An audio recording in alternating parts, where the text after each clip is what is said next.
too vanilla for me. I need some excitement in my life. No, you used to being toxic. And you can't handle the blessing God gave you. And so now, because you're so used to functioning in dysfunction, you got to mess something up to upset the equilibrium of what God is doing in your life. I'm going to be messing up real quick. That's why somebody didn't come to church today, because church been going too well for them. And it don't work. It don't work for me when it's going too well. When God is being praised and ain't no foolishness happening, I don't want to be there. I want to be somewhere where I got something I can record on my phone and talk about after church is over, because people are accustomed to functioning in dysfunction. But I rebuke that in the name of Jesus and declare that these grounds are holy ground, and we will not function in dysfunction. We will operate how God called us to operate.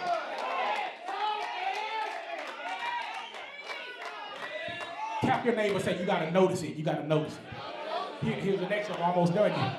After you notice it, you got to be able to navigate it. Everybody say you got to be able to navigate it. You got to be able to navigate it.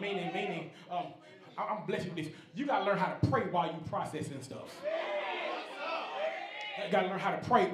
Somebody say, wow. In the middle of while you going through what you're going through, you got to learn how to pray while you're processing it. Prayer is how you process pressure without panicking.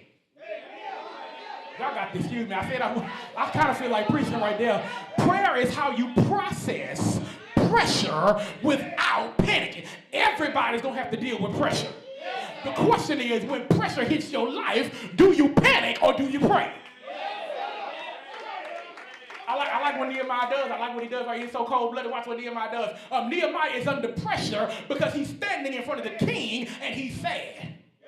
Now, just in case you don't know, that is a crime punishable by death.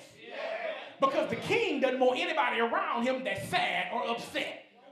That's a whole sermon for another day. I'll give you that one another time. But because he knows that he's under a pressure situation and he's possibly in trouble, he knows the pressure is on.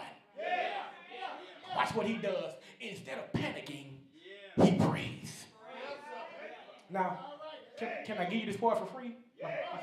I told you that this is 4 months after chapter 1.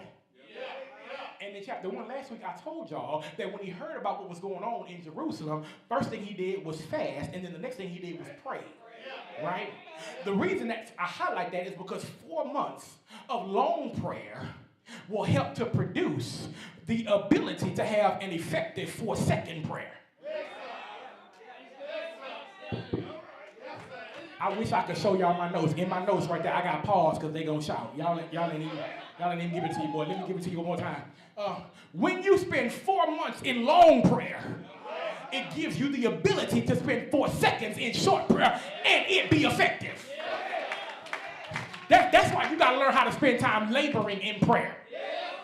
See, some people think laboring in prayer means you pray hard and you gotta holler and you gotta raise your voice and you gotta sweat and you gotta cry. That's not laboring in prayer. Laboring in prayer is talking to God and listening to God until God says it's okay for you to get up. Laboring in prayer is when I'm riding in my car and I turn the radio off because I need to hear the voice of God, and I won't be satisfied until I know what he's telling me to do. Laboring in prayer is going up the elevator at work saying, I'm not going to cuss these people out. I'm going to hear from God and see what God would have for me to do. Laboring in prayer is walking